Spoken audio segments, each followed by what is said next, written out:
बिस्मिल्लाहिर्रहमानिर्रहीम। अस्सलाम वालेकुम। कैसे हैं आप सब? उम्मीद करती हूँ खैरियत से होंगे। अल्लाह रब्बुल इज़्ज़त हम सबको गुनाहों से तौबा और इस्तिग़फ़ार करने की तौफ़ीक़ अता फ़रमाए, आमीन।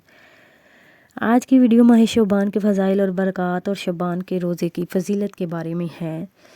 नबी पाक सल्लल्लाहु अलैहि वसल्लम ने फ़रमाया, इस माह का नाम शोबान इसलिए रखा गया कि इसमें रमज़ान के लिए बेशुमार नेकियां तक़सीम की जाती हैं, और रमज़ान नाम इसलिए रखा गया कि ये महीना गुनाहों को जला देता है।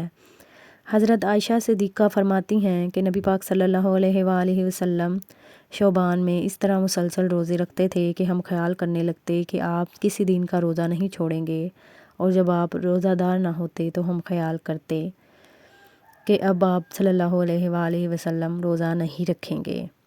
यानी हुज़ूर सल्लल्लाहु अलैहि वसल्लम इस माह में बाज़ तारीख़ों में रोज़ा रखते और बाज़ तारीख़ों में ना करते थे।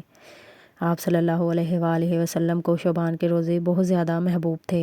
मैंने अर्ज़ किया, या रसूलल्लाह सल्लल्लाहु अलैहि वसल्लम, क्या सबब है कि आप माह शोबान में रोज़े रखते हैं?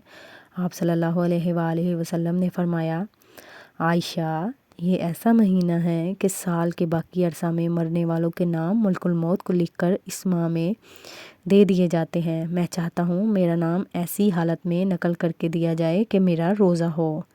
नबी पाक सल्लल्लाहु अलैहि वसल्लम ने माह शोबान के फ़ज़ाइल व बरक़ात में फ़रमाए हैं कि शोबान के रोज़े की फ़जीलत बहुत ज़्यादा है।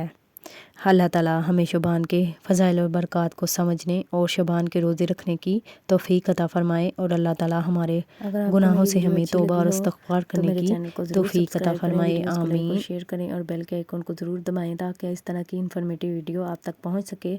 मिलते हैं अगली वीडियो में, तब तक के लिए अल्लाह हाफ़िज़।